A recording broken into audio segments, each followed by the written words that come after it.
हां, तर last time आपण पोटेन्शियोमीटरचे प्रॅक्टिकल ॲप्लिकेशन्स बघत आहोत लास्ट टाइम पासून आणि त्याच्यामध्ये फर्स्ट ॲप्लिकेशन जे आपण बघितलेलं आहे that is voltage divider. Okay. First application was the voltage divider. Voltage डिवायडरच्या साहाय्याने काय करता येतं, एखाद्या डिव्हाइसला म्हणजे फॉर एक्झाम्पल मोटर किंवा सिमिलर डिव्हाइस जर असेल तर त्याला आपल्याला कंटिन्युअस चेंजिंग व्होल्टेज जे आहे, कंटिन्युअसली चेंजिंग पेडी आपल्याला काय करता येतो, त्याला सप्लाय करता येतो. ठीक आहे. So this is the voltage divider first. म्हणजे potentiometer can be used as a voltage divider. Second application is that, okay, second application is the audio control. Audio control. So this is the second application of the potentiometer. म्हणजे पोटेन्शियोमीटरचा वापर जो आहे तो आपण आवाज कमी जास्त करणारं जे डिव्हाइस आहे ते डिव्हाइस म्हणून यूज करू शकतो. ओके. म्हणजे पोटेन्शियोमीटरच्या साहाय्याने आपल्याला ऑडिओ जो आहे, ओके, आपल्या म्युझिक सिस्टीमचा फॉर एक्झाम्पल ऑडिओ आपल्याला कमी जास्त करायचा असेल तर त्याच्यासाठी हे इन्स्ट्रुमेंट आपण वापरू शकतो. Okay. So sliding potentiometers are commonly used in low power audio system. Okay. So sliding potentiometer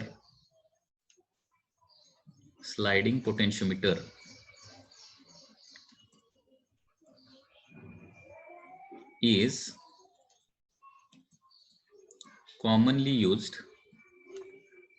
commonly used as low power used in low power. Sliding potentiometer is commonly used in low power audio control devices. Low power audio control devices. Okay. So audio control करण्यासाठी याचा आपण वापरू शकतो. याच्यामध्ये both sliding and rotary potentiometers are regularly used. Okay. Audio कंट्रोलमध्ये दोन आहेत. First is sliding type and second is rotary type. Audio control devices जे आहेत ते first is sliding type.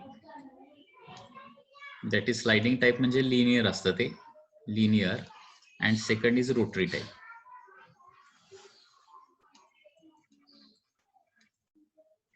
Okay.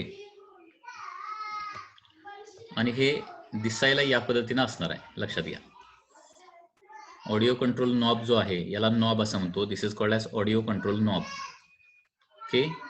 Audio control knob जो आहे तो या पद्धतीनं असणार आहे, knob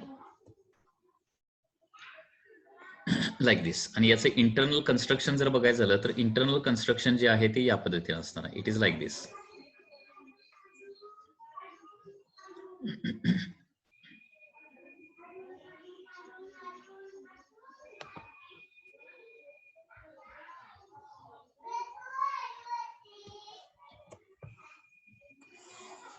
internal construction is like दिस.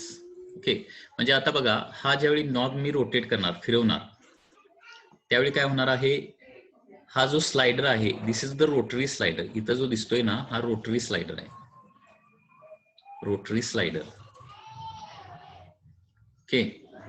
तो जो आहे तो काय होऊ शकतो, या पोटेन्शियोमीटर, ही पट्टी म्हणजे पोटेन्शियोमीटर आहे, लक्षात घ्या, त्याच्यावर रोटेट होऊ शकतो. किंवा याची ऑडिओ कंट्रोलची सिंपल डायग्राम जर काढायची झाली तर अशी होणार आहे. Okay. It is like this.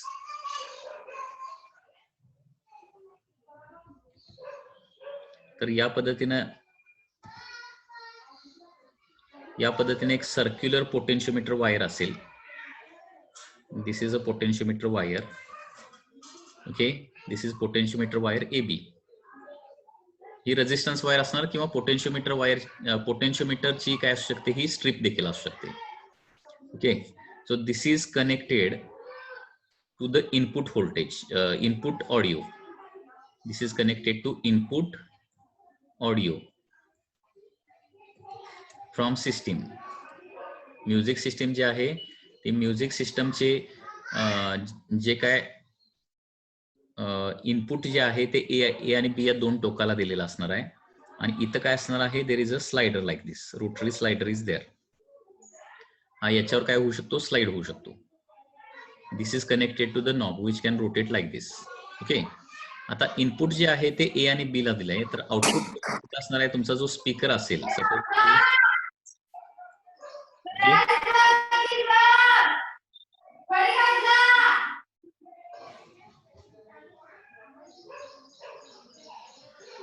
Output speaker जो आहे तो कसा जोडलेला असणार आहे, आउटपुट स्पीकरचं एक एंड ए ला जोडलेला असणार आहे आणि दुसरं एंड जे आहे ते कुठे जोडलेलं असणार आहे, या स्लायडरला जोडलेलं असणार आहे. Okay, so this is the speaker. आता इनपुट व्होल्टेज जे आहे ते ए आणि बी च्या मध्ये दिलेलं असणार आहे आणि आउटपुट व्होल्टेज ए आणि एस च्या मध्ये मिळणार आहे आपल्याला आउटपुट व्होल्टेज. आता output voltage depends on the length, हे आपल्याला माहित आहे. म्हणजे हा स्लायडर जसा बी कडे आपण रोटेट करू तसं काय होणार आहे, स्पीकरला मिळणारा साऊंड किंवा व्होल्टेज जे आहे ते वाढत जाईल आणि मोठा साऊंड आपल्याला ऐकू येणार आहे. ठीक आहे, म्हणजे थोडक्यात आपल्याला कनेक्शन कसं द्यायचं आहे, म्युझिक सिस्टम कडून आलेलं कनेक्शन आपल्याला इथं द्यावं लागेल. ओके, म्युझिक सिस्टम मधून ज्या दोन वायर्स आलेल्या असणार ऑडिओच्या त्या इथं द्याव्या लागतील आणि स्पीकर जो आहे, suppose this is a speaker, तर स्पीकरचे जे दोन कनेक्शन आहेत, एक कनेक्शन ए ला जोडावं लागेल आणि दुसरं कनेक्शन कुठं जोडावं लागेल तुम्हाला, ही जी मिडल स्ट्रीप आहे, मिडल स्ट्रीप याला जोडावी लागणार आहे. आणि हा नॉब रोटेट केल्यानंतर काय होणार आहे, तुम्हाला व्हेरिएबल ऑडिओ तुम्हाला इथे मिळणार आहे. ठीक आहे, so sliding potentiometer is commonly used in low power audio control system or audio control devices. Okay, sliding type किंवा रोटरी टाइप असतात. रोटरी टाइपला काय म्हटलं जातं, नॉब असं म्हटलं जातं आणि स्लाइडिंग टाइपला काय म्हटलं जातं, फेडर असं म्हटलं जातं. It is called as fader. Okay, so in this way potentiometer can be used as a audio control or volume control. Volume control म्हणून याचा वापर करू शकतो. Third practical application is that potentiometer can be used as a sensor. Sensor म्हणून देखील याचा वापरू शकतो, मोशन सेन्सर म्हणून वापरू शकतो. Motion sensor, it can be used as a motion sensor. Okay, so motion सेन्सरची डायग्राम कशी असणार बघा. In motion sensor, so once again this is a potentiometer wire A B. Okay, so once again this is a battery,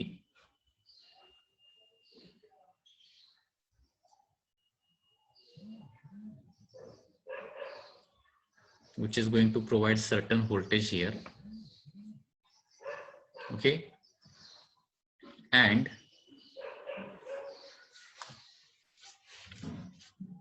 here there is a slider. इथे काय जोडलेलं असणार आहे, there is a voltmeter like this. Here there is a voltmeter and another end of the voltmeter is connected to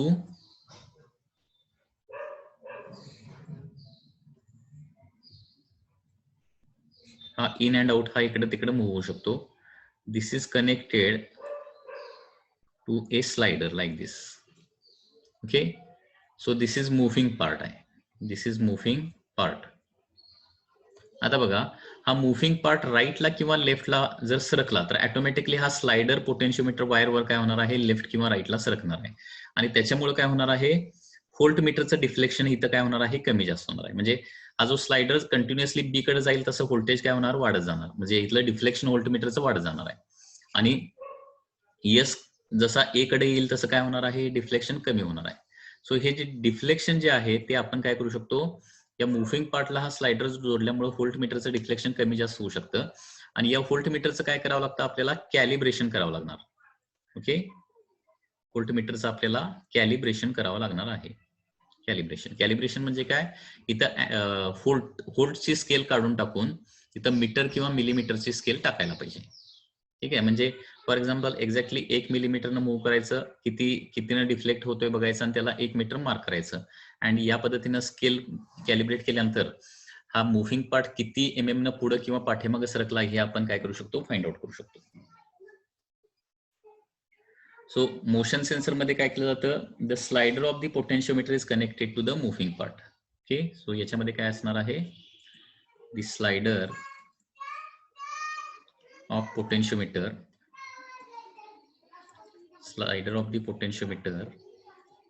is connected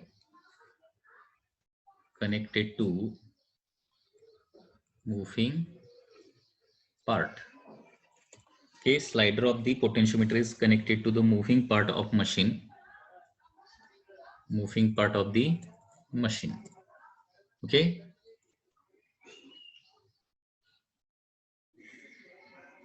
when the part moves, ज्यावेळी हा जो part move होणार आहे, हा जो काय पार्ट असेल मूव्ह होणार आहे. Okay, when part moves, slider slides on potentiometer wire and slider slides on the potentiometer wire, okay, which changes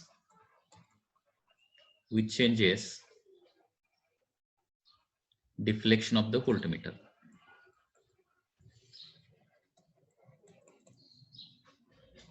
okay, आता इथं काय केलेलं असणार आहे, voltmeter scale is calibrated to the displacement scale. याच्यामध्ये फक्त काय करावं लागणार आहे, व्होल्टमीटर स्केल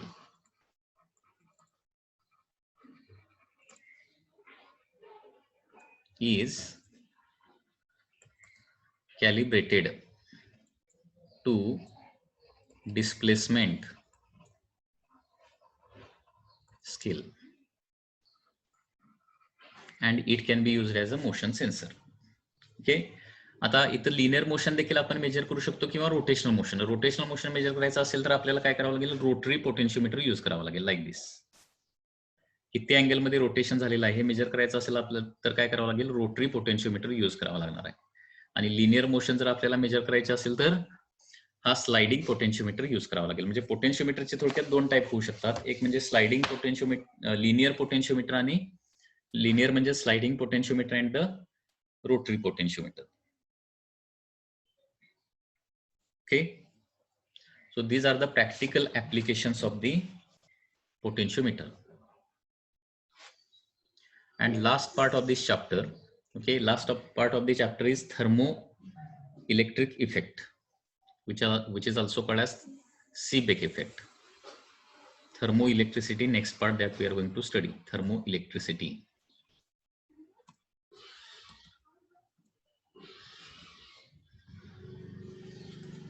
Okay,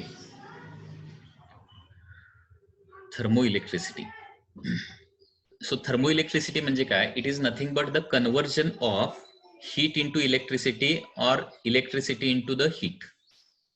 जे thermoelectricity मध्ये काय केलं जातं, by using a device which is called as thermocouple. थर्मोकपलच्या साहाय्याने इलेक्ट्रिसिटीचं हीट मध्ये किंवा हीटचं इलेक्ट्रिसिटी मध्ये कन्व्हर्जन केलं जातं. ओके, तर थर्मोइलेक्ट्रिसिटी स्टडी करण्यासाठी आपल्याला थर्मोकपल स्टडी करावं लागेल. थर्मोकपल. ओके, थर्मोकपल म्हणजे काय, तर थर्मोकपलची डेफिनेशन काय बघा, pair of dissimilar metals joined end to end form a thermocouple. म्हणजे थर्मोकपलची डेफिनेशन काय बघा, the pair of dissimilar wires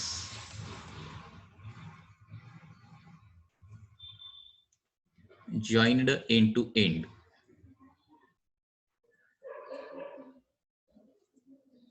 is called as thermocouple. Okay, pair of dissimilar wires joined end to end are called as thermocouple. म्हणजे याच्यामध्ये काय असणार आहे, दोन वायर असणार आहेत ज्या डिफरंट मटेरियलचे असणार आहेत आणि त्या एंड टू एंड जॉईन केल्या, याला काय म्हणायचं, थर्मोकपल असं म्हणायचं. फॉर एक्झाम्पल, एक वायर कॉपरची असेल आणि दुसरी वायर काय असणार आहे, आयर्नची असेल. ओके, कॉपर अँड आयर्न, हे काय झालं, एक थर्मोकपल झालं. म्हणजे थोडक्यात थर्मोकपल म्हणजे दुसरं तिसरं काही नाहीये, दोन वायर आहेत ते ज्या एंड टू एंड काय केलेले आहेत, जॉईन केलेले आहेत. ओके, आता थर्मोकपलशी रिलेटेड एक इफेक्ट आहे, त्याला काय म्हटलं जातं, सीबेक इफेक्ट असं म्हटलं जातं, Seebeck effect. Okay, Seebeck effect. Seebeck effect म्हणजे काय लक्षात घ्या. When two dissimilar wires are joined end to end and the junctions are kept at different temperatures, then EMF is generated. Okay, then a small EMF is produced and current flows through the metal wires. This is called as Seebeck effect. Okay, Seebeck effect काय बघा. When two dissimilar metal wires are joined end to end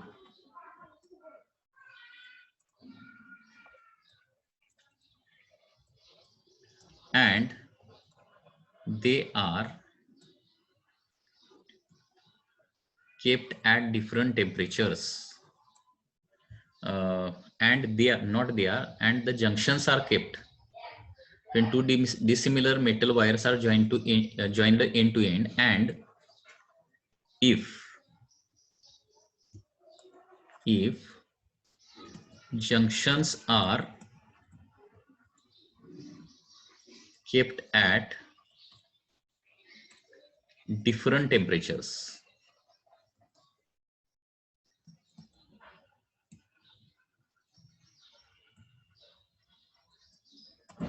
then काय होतं, a small EMF is produced.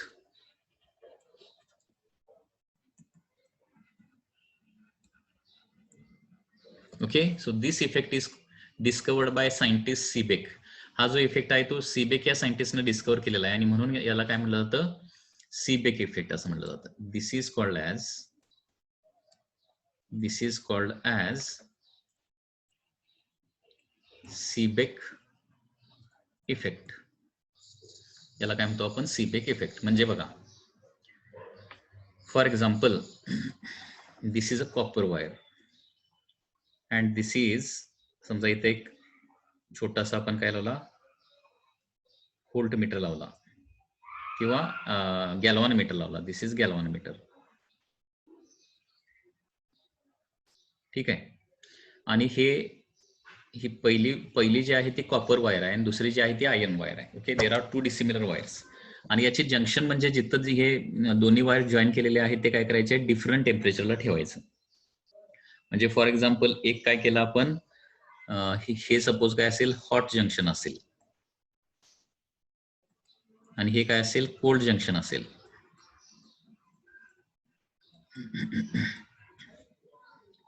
तर काय होणार आहे, म्हणजे हे दोन जंक्शन डिफरंट टेम्परेचरला ठेवले तर गॅल्व्हन मीटर काय करतो, इथं डिफ्लेक्शन दाखवतो. म्हणजेच याचा मिनिंग काय होतो, थर्मोकपलचे जंक्शन्स डिफरंट टेम्परेचरला जर आपण ठेवले तर तुम्हाला इथं इलेक्ट्रिसिटी प्रोड्यूस होताना दिसते. ओके, म्हणजे एक स्मॉल EMF डेव्हलप होतो. यालाच काय म्हटलं जातं, सीबेक इफेक्ट असं म्हटलं जातं. ओके, म्हणजे दोन वायर घ्यायच्या, एक कॉपरची घ्या, दुसरी आयर्नची घ्या, ते एंड टू एंड जॉईन करा आणि ते दोन्ही जे एंड आहेत म्हणजे जंक्शन्स आहेत जिथं जोडलेले आहेत ते जर आपण डिफरंट टेम्परेचरला ठेवले, एक हाय टेम्परेचरला ठेवायचं, दुसरं लो टेम्परेचरला ठेवायचं, या पद्धतीनं जर ठेवले तर काय होतं, तुम्हाला इथं EMF प्रोड्यूस झालेला दिसेल. किंवा कुठल्याही एका वायरमध्ये तुम्ही गॅल्व्हॅनोमीटर बसवला तर तो गॅल्व्हॅनोमीटर डिफ्लेक्शन दाखवायला चालू करेल. ठीक आहे. हा जो इफेक्ट आहे याला काय म्हटलं जातं, सीबेक इफेक्ट असं म्हटलं जातं. Okay, so this is called as Seebeck effect. आता याच्यामध्ये आणखी एक दिलंय, अँटीमनी आणि बिस्मथचा सपोज थर्मोकपल केला, अँटीमनी आणि बिस्मथ थर्मोकपल आपण घेतला, अँटीमनी आणि बिस्मथचा थर्मोकपल आपण घेतला. ओके, आणि हे त्याचं कोल्ड म्हणजे त्याचे दोन जंक्शन डिफरंट टेम्परेचरला ठेवले तर इथं देखील काय होणार आहे, EMF प्रोड्यूस होणार आहे. Small amount of EMF is produced. Okay, आणि इथं करंटची डायरेक्शन कशी असणार आहे, direction of current is given by ABC rule. Direction of current is given by ABC rule.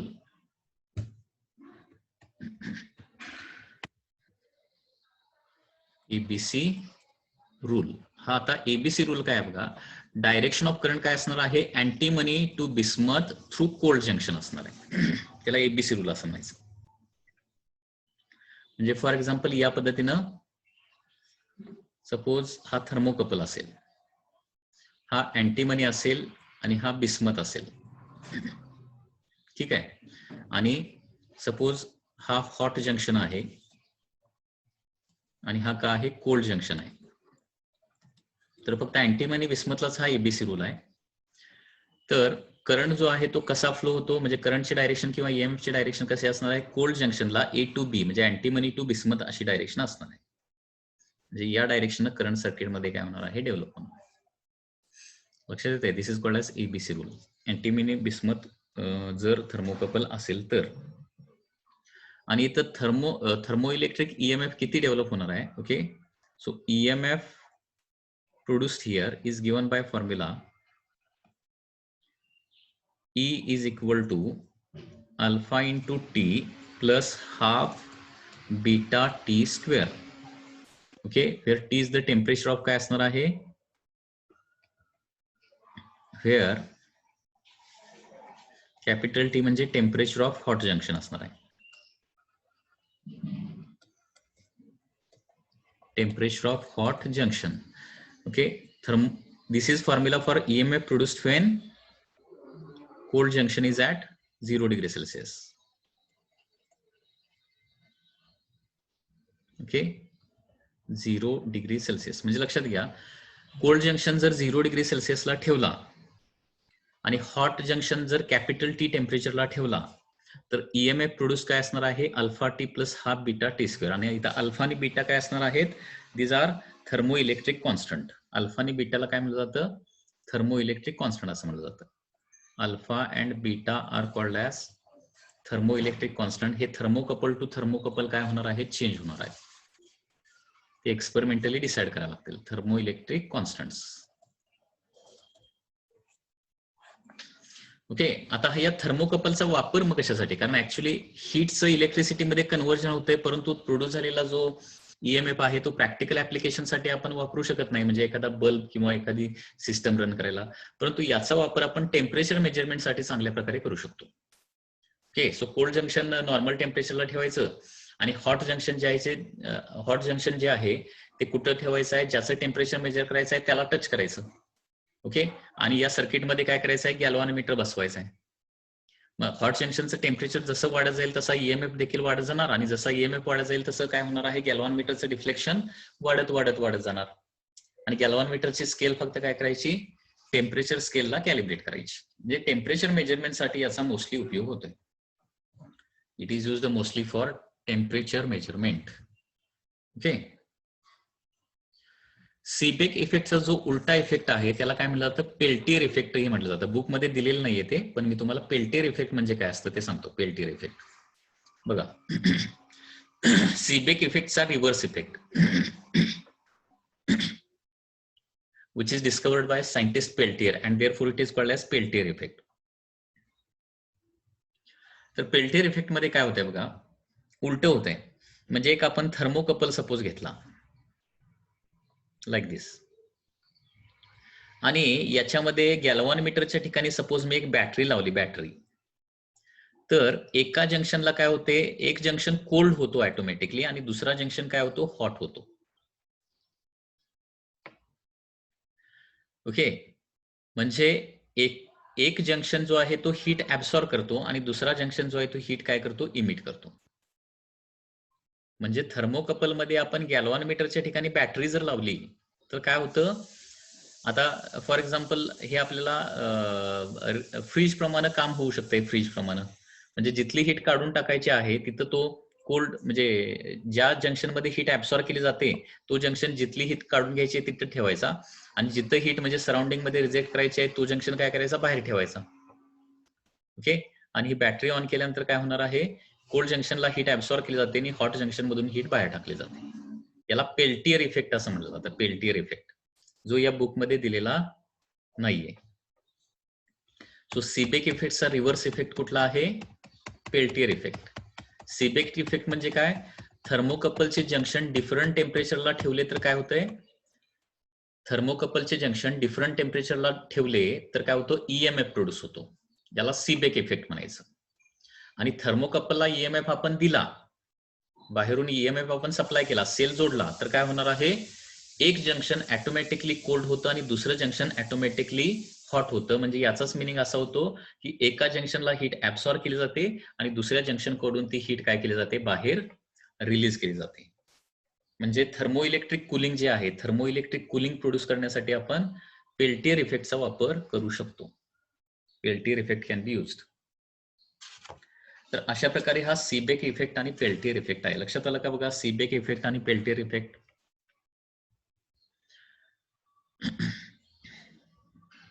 तर याच्यामध्ये क्वेश्चन आला तर कसा होऊ शकतो? What do you mean by thermocouple? What is Seebeck effect and what is ABC rule? असंच येऊ शकतं, लक्षात घ्या. तर थर्मोकपल म्हणजे काय? When two dissimilar metals are joined end to end, a thermocouple is formed. Very simple. म्हणजे दोन डिसिमिलर वायर्स घ्यायचे, एंड टू एंड जॉईन करायचे, त्यालाच थर्मोकपल असं म्हटलं जातं. आणि सीबेक इफेक्ट म्हणजे काय? When junctions of thermocouples are kept at a different temperature. म्हणजेच याला मोठं करून लिहायचं असेल तर काय होणार? When two dissimilar metal wires are joined end to end and the junctions are kept at different temperature, then काय होतं? And EMF is produced inside that thermocouple. Okay, this is called as Seebeck effect. Okay, आणि ABC rule कुणाला वापरतो आपण? Antimony bismuth थर्मोकपलला वापरतो. आणि ABC rule मध्ये काय फाइंड आउट करता येतं? डायरेक्शन ऑफ द करंट किंवा direction of EMF through thermocouple find out करता येतं. Okay, so direction of current किंवा डायरेक्शन ऑफ EMF हे काय असणार आहे? From antimony to bismuth through cold junction असं असणार आहे. From antimony to bismuth through the cold junction. Okay, and EMF म्हणजे आता कोल्ड जंक्शन 0 डिग्री सेल्सिअसला ठेवलं आणि हॉट जंक्शन जर काय ठेवलं आपण T डिग्री सेल्सिअसला ठेवलं, तर EMF जो प्रोड्यूस होणार आहे तो कुठल्या फॉर्म्युलाच्या साइन दिला जातो? EMF produced is given by formula E is equal to alpha T plus half beta T square. Okay, alpha T plus half beta T square.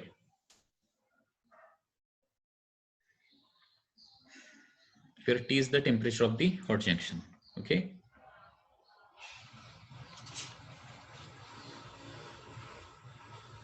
so in this way this chapter is completed.